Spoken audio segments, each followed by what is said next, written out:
morning, everyone. I'd like to welcome everyone to the first day of the U.S.-Taiwan Tech Challenge, Countering Disinformation and Propaganda, Day 1, Competition Day. I'd like to talk real quickly about three important things. The first one being, if you are using a translation headset, Channel 1 will output in Chinese, Channel 2 will output in English. The second thing is, if you're interested in getting on the Wi-Fi is no password, TICC free Wi-Fi. And the third thing is we will be having several breaks and lunch, but a reminder that the audience should not bring food or drink into this room. And with that, I would like to welcome to the stage our first speaker. Raymond Green, Deputy Director of AIT, please welcome to the stage. 那我们欢迎美国在台协会古力演副处长上台为我们致辞。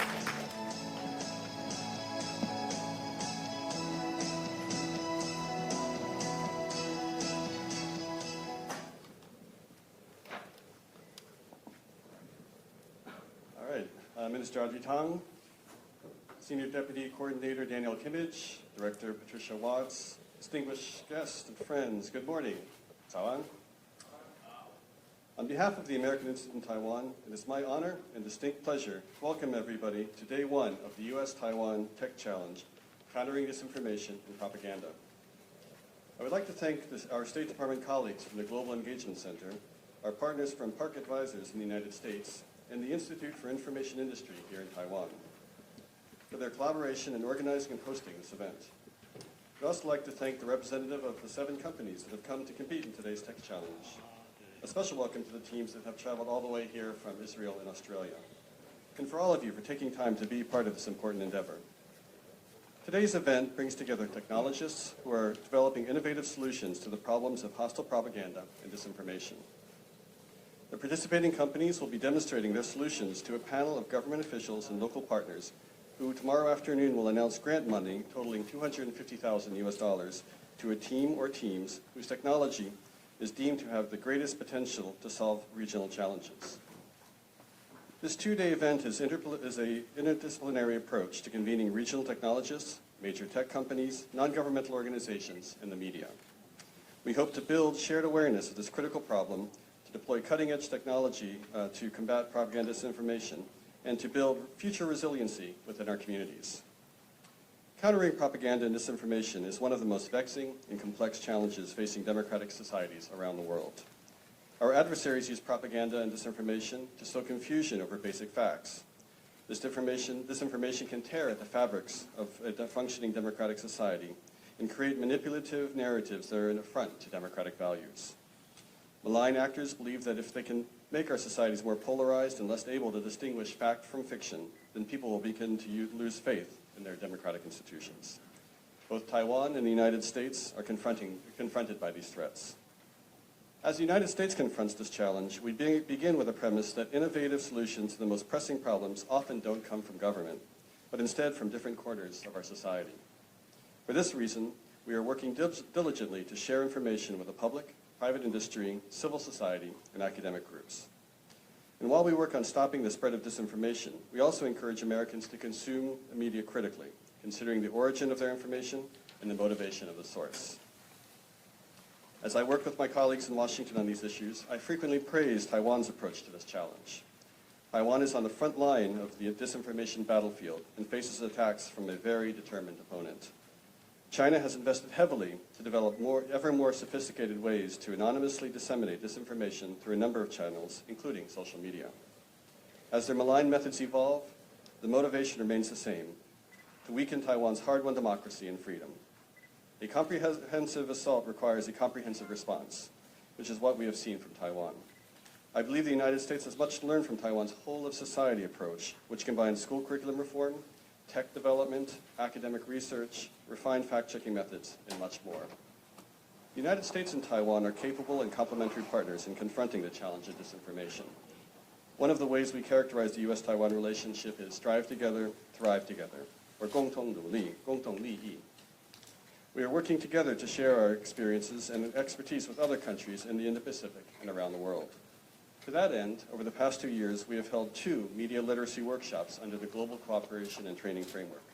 and a tech camp for hacktivists, social media influencers, and journalists from around the region, all focused on disarming disinformation and cultivating media literacy.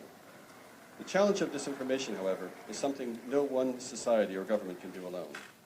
It is members of civil society, the tech community, NGOs, academics, and journalists that are the key players in finding innovative solutions to reduce the reach of disinformation. We are confident that the assembled technologists, experts, and others at this tech challenge will be able to develop cutting-edge solutions to the challenges posed by disinformation. I look forward to hearing more about the innovative ideas that will come out of the next 2 days. Thank you. 谢谢大家.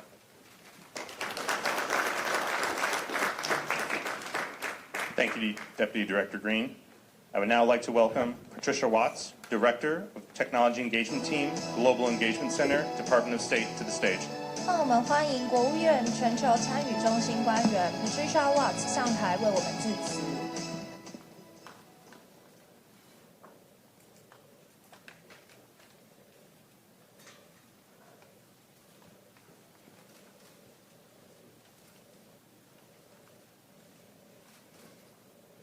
AIT Deputy Director Raymond Green, Digital Minister Audrey Tong, Principal Deputy Coordinator Daniel Kimmich, and distinguished guests, good morning. On behalf of the American Institute of Taiwan and the Global Engagement Center of the U.S. Department of State, we thank you all for being here today. I am Patricia Watts, the Director of the Technology Engagement Team at the Global Engagement Center. I want to start by giving you a little information about the GEC to serve as context for today's Tech Challenge. The GEC is charged with leading the U.S. government efforts to counter malign foreign propaganda and disinformation. The GEC was created by Congress in 2017 to direct, lead, integrate, synchronize, and coordinate efforts of the federal government to recognize, understand, expose, and counter foreign state and non-state propaganda and disinformation, efforts aimed at undermining the United States' national security interests. One of GEC's core functions is to facilitate the wide use range of technologies and techniques by sharing expertise among federal departments and agencies, seeking expertise from external sources, and implementing best practices.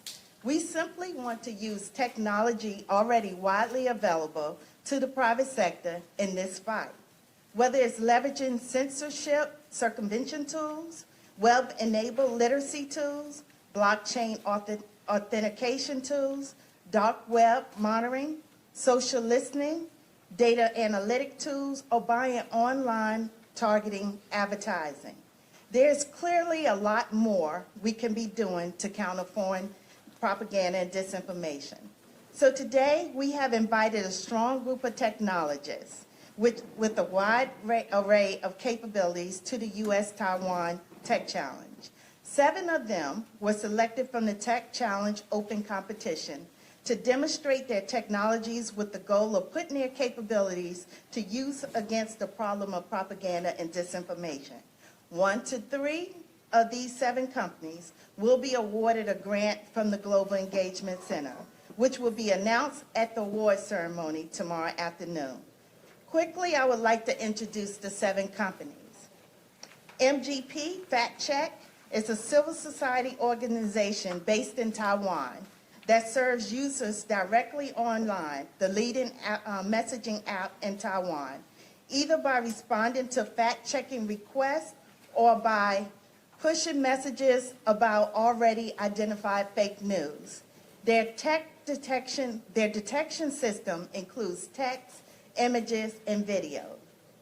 The Australian Strategic Policy Institute, ASPI, is an independent, nonpartisan think tank based in Australia.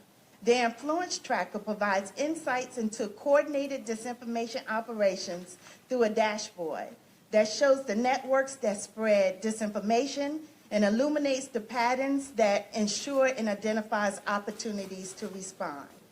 Tread Micro is an enterprise data and cybersecurity firm based in Taiwan. Dr. Message is a free detection tool for identifying disinformation online, the leading messaging app in Taiwan. They aim to verify content as well as trace its path, and then offers users options to filter out disinformation. Cyabra is a cybersecurity and social listening tool focused specifically on countering disinformation. It is based in Israel. It is a platform for social listening and detection of fake news across major social media platforms using AI-based technology to detect bad actors and identify visual content manipulation of deepfakes.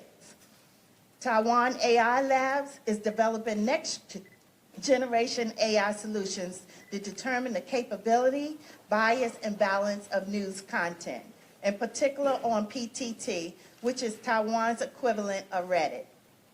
Changhua Telecom is the largest telecommunication company in Taiwan. Their correct messaging clarification mechanism integrates opinion tracking, profile analysis, and identification of propaganda and disinformation to enable delivery of clarification to those targeted by disinformation. Timo Chong is a freelance developer who is making a tool for social listening for Taiwan's largest anonymous online discussion community. The tool provides identity verification for accounts while help them maintain anonymity. Today is a key part of our effort to make our engagements with the tech sector more regular and ongoing, to ensure your knowledge and expertise is at the forefront of our work. I'm very excited and thankful you have joined us today. And without further ado, let's begin to get today's activities. Thank you. Thank you, Director Watts. I would now like to invite our keynote speaker, Audrey Tang, Digital Minister, to please take the stage. 欢迎行政院政务委员唐凤上台为我们演讲。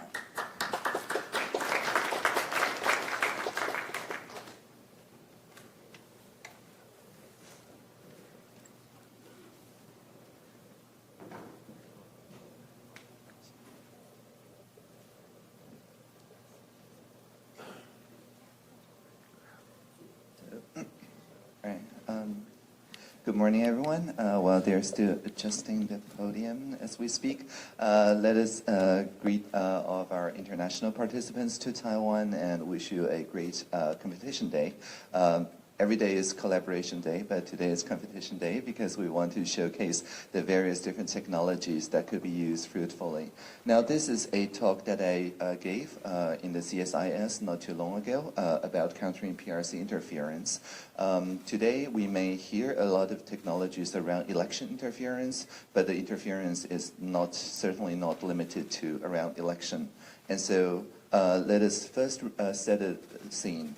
Taiwan, according to the Civicus Monitor Human Rights Watch organization, is the only jurisdiction in Asia that has a completely open civil society, meaning that a minister's words, when compared to a journalist's words, were of the same worth.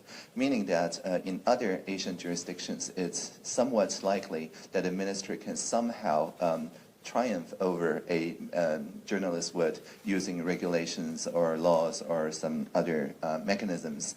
And so we intend to keep Taiwan free and open. And that is why our disinformation solutions do not result in administrative overreach and do not encroach the freedom of the press and the freedom of speech and assembly.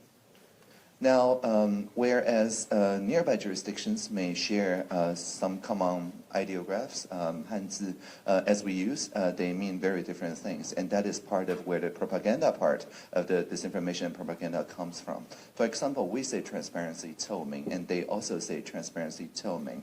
But when we say transparency, we mean making the state's operations radically transparent to the citizens, whereas some nearby jurisdictions means that to make the citizens transparent to the state. Or we say public-private partnership. That's what we're doing here, right? And they also say public-private partnership, like 公私协力. But when we say 公私协力, we mean that the people can propose whichever regulatory innovations that they want, and through sandbox and related mechanisms to feedback to the state so that we may change the regulation for the better, thanks to the input from the private sector. But when they say 公私协力, they sometimes mean installing certain party branches in private sectors and using the party politics to influence how the private sector's actors work. Again, the same words, different meanings. And so whenever there's kind of this metaphor clash when it comes to propaganda, the part that has insecurity is definitely not in Taiwan, but rather in the PRC. And whenever PRC feels insecure, you see interference. It could be some disinformation campaigns, so in Discord, operating 200,000 Twitter fake accounts, maybe flying some fighter jets and or things like that. But nevertheless, all of it, to me, is not a projection of power, but rather a projection of their insecurity. And because of the nature is a projection of insecurity, psychologically speaking, a lot of messages center around the feeling of helplessness. They're designed to make the recipients an insight in them, a sense of helplessness that they would then share, because clicking the share button and attacking someone, or in their parlance, 出征, going on an expedition of hate or something, somehow makes the helplessness go away a little bit, but then it's toxic and it spreads from people to people. And so our counter-disinformation and propaganda playbook has three main parts. The first one, and by far the most time-consuming one, which we could really use some automation help, is the timely response. On average now, all the ministries can roll out a mimetic engineered response that is hilariously funny. If you follow our Coastal Guard, our Haixunshu, or ministries of education, of health and welfare, of interior, and so on, you know that they're all masters of memes now, and they actually buy from Shutterstock and other high-resolution picture stocks graphs, and for those mimetic uses. And the idea, very simply put, is that if you've seen a hilarious message just merely an hour or two after you see the disinformation, then actually the psychological pathway in one's mind diverts those helpless anger into humor, and rather into outrage. And once you feel humor about it, it's actually impossible to feel outrage. Now, this is one of kind of inaugural examples when the Prime Minister Su Zhenchang's team showcased how mimetic engineering works. So they detected a trending rumor, and that said, perming your hair multiple weeks will be subject to a 1 million NT dollar fine starting next week. Of course, it's not true. But within 2 hours, they roll out 2 pictures, and each with 200 characters or less. And that says, for example, this one, a younger version of the Prime Minister says, I may be bald now, but I will not punish people with hair. And the fine print says, what we've introduced is a labeling requirements for hair products starting 2021. And the Prime Minister, as he looks now, says, however, if you do perm your hair multiple times a week, it will not damage your pocket, but it will damage your hair. And when serious, you may look like this. Now this is quite good humor, because it makes fun of himself. I see our international partners laughing. So if you laughed about it, you're inoculated. There is no way that you can feel outraged by the originally designed disinformation package to sow discord. So that's our first line of defense. Our second line of defense is around collaborative checking.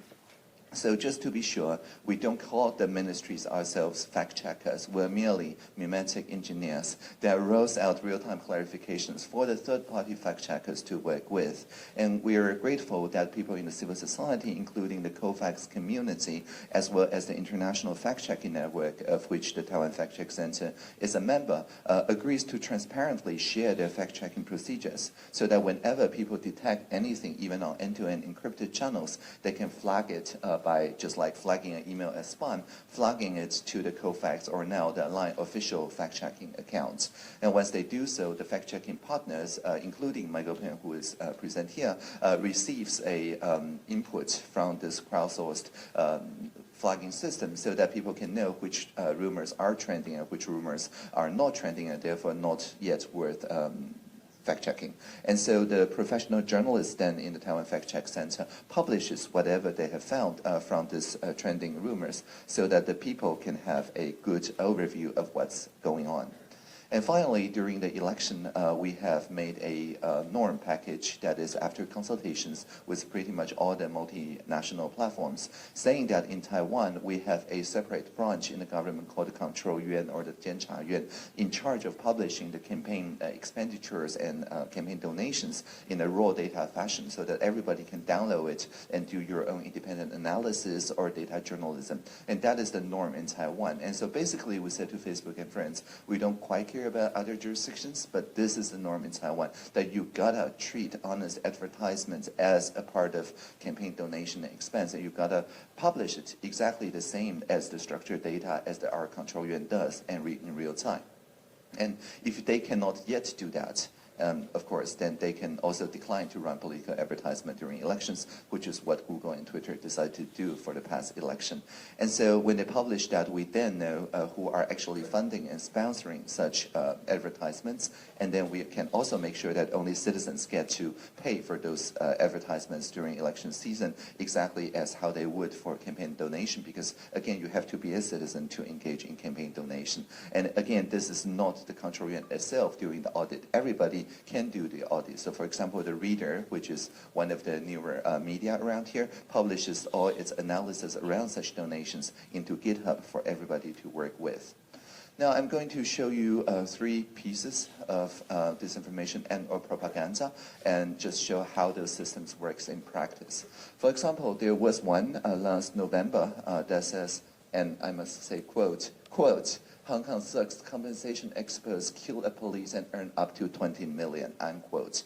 Now this is quite a serious accusation, and again, it relies on people looking at the picture, feeling anger and helpless, and relying on them to share, to provoke them. And they use a picture like this, and with a very interesting caption saying, this 13-year-old thug bought new iPhones, game consoles, brand name sports shoes, etc. and is recruiting his brothers. Only that this picture was not originated from Hong Kong or PRC reporters. It's actually from a Reuters reporter covering the anti-ELAB protests at the time. And they say nothing about this new iPhones or something like that. So that's obviously an intentional message that's being remixed into a Reuters photo. And not to mention it's a copyright infringement. They probably didn't pay Reuters for the stock photo. But anyway, and the Taiwan Fact-Check Center then checked the original sources and did a full attribution. And they discovered that the original information source before any of the remixers had their day was the 中央政法委长安监, or the Central Political and Legal Unit of the CCP, or the PRC. Same thing. And in any case, they posted in their Weibo this picture with this caption. And so this is interesting because it's then both disinformation and propaganda, state propaganda at that. And so what we've done, instead of taking down those pictures, the Taiwan Fact-Check Center's full attribution enabled that everybody in the social media sharing this picture to see a related link that goes to this clarification and that clearly attributes where it came from. It came from 中央政法委长安监, so that we can go after its source rather than the message itself. The message itself will be remixed any number of times, but this time the algorithmic feedback to ensure that everybody understand where the source come from and discredit the source will then make sure that people understand where it's coming from, its intention, and classify it internally, psychologically as state propaganda rather than a simple piece of disinformation or misinformation. There's one that went trending on the voting day. And this is very creative and involves the CIA. Many of those disinformation messages involves the CIA. And it says, quote, the CIA printed 2 invisible ink for ballots so that if you vote for Han, the ink will disappear over time. And no matter whether you vote for Tsai or not, the ink will appear over time. And so no matter who you vote, Tsai always wins. It's a very creative, I guess, piece of disinformation. But they did not get its chance to go truly viral, though, according to our numbers. Because on our voting day, everybody, all the young YouTubers and not so young YouTubers, are free to record the entire counting session. I mean, in Taiwan, starting in 2016, you're allowed to film the counting process. And so if there are invisible inks that's appearing or disappearing, surely that people will have noticed it. And a lot of candidates already enlisted what we call crowdsourcing, which is people reporting what they have seen from the counting process into an app, including normal counting confronting and anomalous situations. Again, because of wide participation and civil society engagement, there's less chance for this kind of disinformation to sow discord in our democracy. The last example is actually quite recent. It's the beginning of this month. And of course, because of coronavirus, there's a lot of speculations around masks. And so there was a trending, I wouldn't call it disinformation, but it's probably advertisement that says masks cannot be bought with money now. So a certain manufacturer sponsored 2,000 boxes of masks. You can get a box for free by simply sharing this post. This may be a survey of the gullible because people who share this post never received any masks. But that shows the limit of the fact-checking approach. Even though that people can fact-check any number of these things, it doesn't actually calm down the fear, uncertainty, and doubt around mass distribution. So we need to go back to where the ideas come from, and we see it as an uncertainty about the availability of masks, which is why through open government approaches, the National Health Insurance Agency shared with everybody where the pharmacies are and every day where their stock levels are. And because it's open data, meaning that it's free for even commercial reuses, we have more than 80 now. I forgot to update the slide. We have more than 80 applications now that can show you through maps, apps, chatbots, and voice assistants where exactly are the pharmacies near you and what are their ideas of handing out a mask, because we have a rationing system now that you can get a certain pair of masks or 2 pairs if you're a child soon every week, and that this is completely transparent, so much so that there are like second-level analysis done from these numbers. For example, this one from Tech Analysis from 新闻艺术 that shows exactly how many adult masks and children masks are for sale and how the demand-supply curve go over time. And again, with this kind of radical transparency and participation, there's no room for disinformation and propaganda to enter. So I would also encourage you to think along these lines. And so to recap, what we have done essentially is instead of taking a combative metaphor like us versus them war metaphor, we're indeed taking a vaccination metaphor. We can vaccinate people against specific pieces of disinformation and propaganda through humor and through mimetic engineering. We're all for supporting research and universal access to vaccines that can automate away a lot of these detection, and which is your expertise. And we also want to work with multinational platforms to establish a norm package where all these input from your technologies can get into the actual algorithms of the multinational companies. And so finally, I'd like to show you a video, which is, I think, one of the most effective inoculations during the election season, is shown a week or so before the election. And I think that really calms down everybody and making sure that we share a sense of solidarity, no matter which side anyone votes from. And that is the reason why we're working here. It is to protect the democracy against the sower of discord. So please play the video. This year, authoritarians have been making a lot of noise. But this year, democracies have come together to make noise too. We stood by Taiwan. Succumb to this pressure. Not for my watch. This year, we saw the face of dictatorship. And we heard the roar of democracy. This year, we understood for the first time that no matter how different we might be, we all love our peaceful life here. And we all cherish this free, democratic country. Now, it's time for us to speak. The world is watching. What will Taiwan say? Please take another look at the peaceful life around you. Why do we deserve democracy and freedom?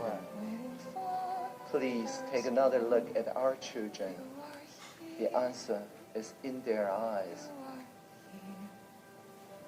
Without hesitation, Taiwan will proclaim, we choose to stand with democracy. We choose to stand with freedom. And we choose to stand with the world. On January 11th, let us find honor in our solidarity. Thank you. Thank you, Minister Tong. May I ask that you please remain on stage, and we will bring up Deputy Director Raymond Green and Director Patricia Watts to join you for a photo.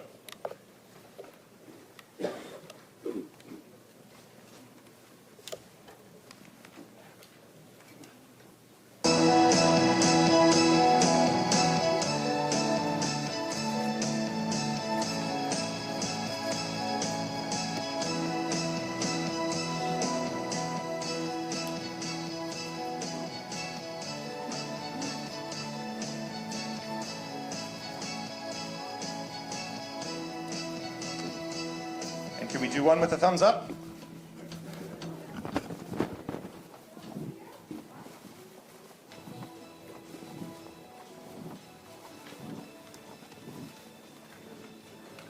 Thank you.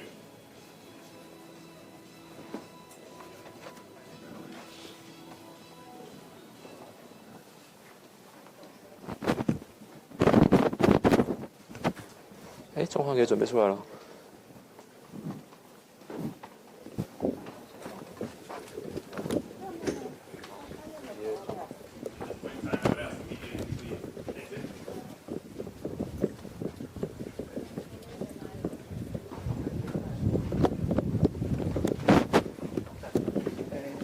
蛮多时间的，我应该演讲没有。那我在准备好了，我在这边好。可以问到饱的意思吗？不好意思，您在前面。这个位置，这边的。因为这灯下面他们比较亮。政委，这边灯下面比较亮一点。那他再过来一点点。稍微再过来一点。你在右边聊，谢谢，谢谢。光线的关系。哦。哎，我的包在中间这边这个位置，但我刚把它抽掉了。包抽掉了。对，不好意思。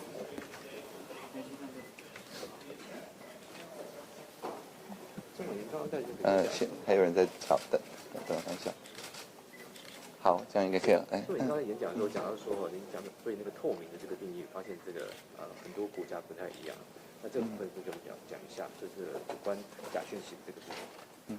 是我们在说透明的时候，我们指的当然是把我们的政府的施政以及目前实际的状况对所有的国人透明。那当然有一些别的政权指的是让人民对于政府透明这样。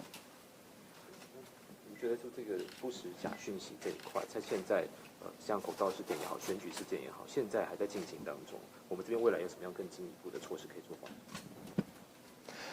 我想我们这次在这边办这样子一个 Tech Challenge， 也很感谢国务院的支援哦。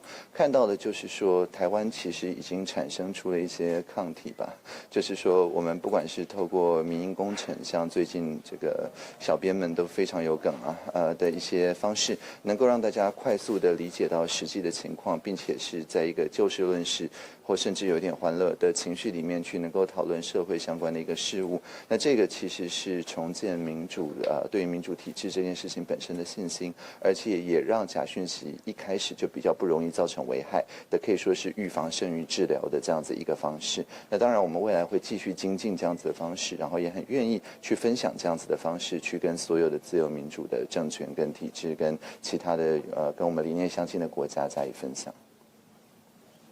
因为政委刚刚在演讲里面有提到这个口罩地图因为国人都很关心这个疫情影响，所以大家常买口罩。那你当初在开发这个口罩地图的时候，会有预期到说，目前这一个地图对于国人来买口罩这么有效果吗？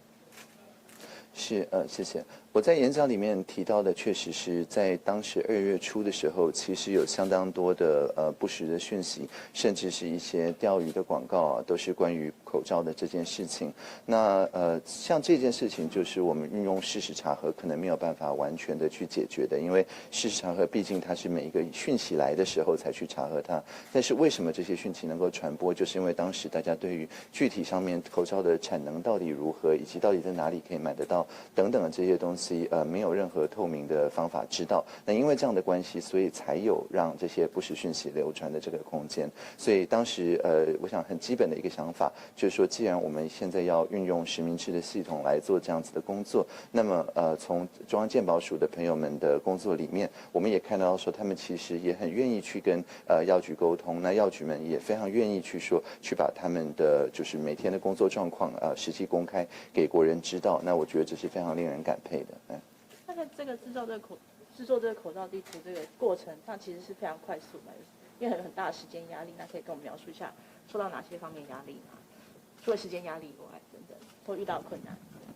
其实最主要的还是在开放资料方面去进行一个协调，那这比较是一个文化上面的一个沟通，因为在以前呢，相当多的政府部门，他在释出开放资料的时候，不一定会觉得说，那我需要很快速的去更新它，他可能觉得说这主要是为了统计分析或者当责来使用。那所以像一开始健保署的承诺就是说，那每30分钟更新一次这个库存的资料。那但是其实我们知道，现在很多人已经不是透过开一个网页的方式来看这些资料了。好比像说，同样是在卫福部里面的疾管署，就有一个叫做疾管家的这样子一个 Line Bot。那这个 Line Bot 大家是通常都是一面走路一面使用的，并不是说坐下来就定位之后再打开的。而且大家也会好奇说，那我到底说我实际上这样拿了2个口罩，之后，那大家就会看一下那个疾管家，看里面是不是有减掉2的这个数字啊。对，所以这件事情在都告诉我们说，大家对于资讯的需求已经不是只是像以前那样子每天看一下统计报表，而是它会变成整个互动里面的一部分。那所以也很感谢包含疾管家在内的所有的应用程式的开发者们的鼓励之下，那健保署也就在1天之内把它从30分钟调整到了30秒钟的更新。是因为这一个口罩开发地图好像引起了蛮多一个热烈的回响，像全球其他国家上面对我们口罩开发地图这个东西还蛮感兴趣的，对不对？是因为其实各国都有所谓的 GovTech， 就是在公部门里面运用技术来增进跟人民的沟通这样子的一些部门。那当然GovTech 很多朋友我们平常也都熟，所以也都会聊到这个例子。那这次去美国的时候，我们也有到美国的 Digital Service， 就是他们的白宫里面同样负责数位服务的这样一个部门，那也有就这方面的工作跟他们进行一些讯息的交换。不过，因为现在我们是实名制上路以后，确实陆陆续续的这个收到更多实际的数据嘛。那因为现在一直存在，就是说，其实都会的人口确实是比这个乡村或者是比较偏乡地方人口多。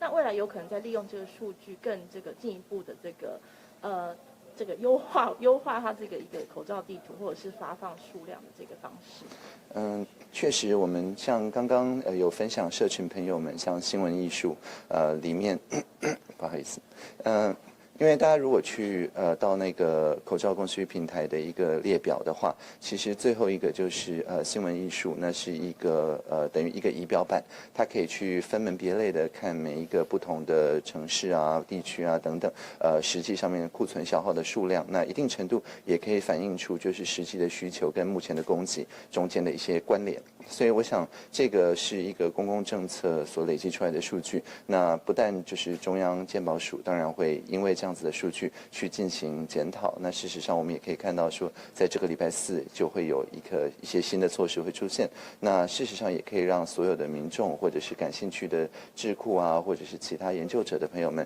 从这些数据里面一起去集思广益，找到之后更好的优化这样子做法的可能性。对，因为您在这个方面的努力啊，那这个日本的媒体他之前称赞您是这个天才 IT 大臣，不知道您的这个感受是什么？是我想我是当然很感谢就是媒体朋友们这样子的一个鼓励了。那不过我还是想要强调的就是说我自己的工作其实全部就是去把大家在民间社群的工作去进行一个汇集而已。那一个汇集的列表确实是我写的，那也是很感谢社群朋友们在设计上面的一些辅助，但是实际上去产生这样子的库存量，并且愿意使用开放资料的方式去释出，那还是非常感谢，就是卫福部包含资讯处的处长，包含健保署的全部的同仁，那当然也还包含疾管家，就是我们在一开始就有一些具有公信力的应用出来。我想对于所有的朋友们，对于这样子的工作是能够产生出一个绕着资料流的一个生态系，我觉得是非常重要的。你会觉得这一次的整个口罩地图的开发，会不会是整个台湾这几年数位发展的一个成果的实现？这次我想有一个特色，就是说我们会之所以想到说有这样一个地图的需求，它是一个社会创新，意思是说是Howard 就是吴展伟他先在超商的那个阶段就做出这样子的应用，那我们再反过来在政策制定的时候看到说原来民间有这样子应用的需求，而且它一定程度上面可以去让我们本来没有办法一下子让所有人都知道的资讯，能够透过地图式的传播，让大家一下子就知道。那当然我们也了解到说一开始我们也很担心它的账单会不会出问题，那但是因为感谢 Google 的赞助啊，所以不但是就是本来那60万，那它现在大家如果继续使用它的地图的话，目前看起来它的地图的使用费用也是由 Google 吸收了。那另外就是因为最近居家隔离、居家检疫，就是不时的传出有一些落跑的这个情形啦。那这未来的话，这是否可以再一样利用这个科技应用方式来这个协助这个方面，有这个方向吗？我想这个是中央疫情指挥中心的权限，我就不便评论。那但是就像任何其他事情一样，如果在技术上面或者在跟社群沟通，在开放政府方面有什么需要我协助的，那我当然都随时愿意协助。好，谢谢政委。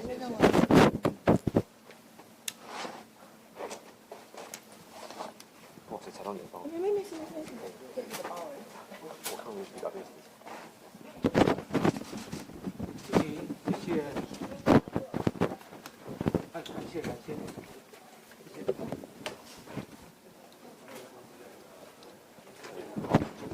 我们回去写稿。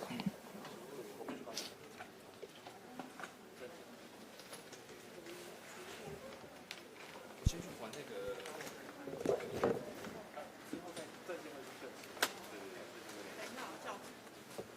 我觉得这时候可能。